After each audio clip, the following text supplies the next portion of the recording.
அனைவருக்கும் வணக்கம் நண்பர்களே. இந்த வீடியோவில் நம்ம எதை பற்றி பார்க்க போகிறோம் அப்படின்னா, உங்களுக்காக 2 போர்ட் எல்என்பி தாங்க நம்ம வந்து எடுத்துகிட்டு வந்திருக்கோம் சேலுக்கு.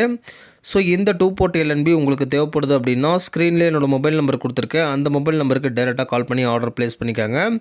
நீங்கள் ஆல்ரெடி வந்து பார்த்தீங்கன்னா ஒரே ஒரு கொடையை தான் வச்சுருக்கீங்க. அதுலேருந்து எனக்கு வந்து 2 கனெக்ஷன் 2 பாக்ஸ் நான் வச்சுக்கணும்னு ஆசைப்பட்றேன் அப்படின்னு சொல்லி விரும்புகிறவங்க கண்டிப்பாக இந்த எல்என்பியை நீங்கள் வந்து வாங்கிக்கலாங்க. உங்களுக்கு லாங் டைமாக வந்து ஒரு பொருள் ஒர்க் ஆகணும் அப்படின்னா நல்லா பிராண்டடில் வாங்கினாதாங்க நம்மளுக்கு லாங் டைமாக வருஷக்கணக்கில் எதுவுமே ஆகாமல் ஒன்றுமே ஆகாமல் நல்லா இருக்குங்க. நம்ம விற்கிற பொருள் எல்லாமே வந்து பிராண்டில் தான் நம்ம வந்து விற்றுட்ருக்கோம். ஸோ அந்தளவுக்கு வந்து நீங்கள் ஒரு பொருள் காசு கொடுத்து வாங்குறீங்க அப்படின்னா அந்த பொருள் காலகாலத்துக்கு நீடித்து உழைக்கணும். ஸோ அந்த மாதிரி பொருள் தான் நீங்கள் எதிர்பார்ப்பீங்க. ஸோ அதனால தான் 2-in-1 எல்என்பி நான் உங்களுக்காக கொண்டு வந்திருக்கேன். ஸோ இதுவே பாருங்கள், சூப்பரான ஒரு டிசைனில் கொடுத்துருக்காங்க. டிஷ் டிவி அண்ட் வீடியோகான்னு உங்களுக்கு தேவைப்படுது அப்படின்னா டேரெக்டாக ஸ்க்ரீனில் இருக்க மொபைல் நம்பருக்கு கால் பண்ணிக்காங்க. இதை பற்றி முழு வீடியோ வேணும் அப்படின்னா சப்ஸ்கிரைப் பண்ணி கமெண்ட் செக்ஷனில் கமெண்ட் பண்ணுங்கள்.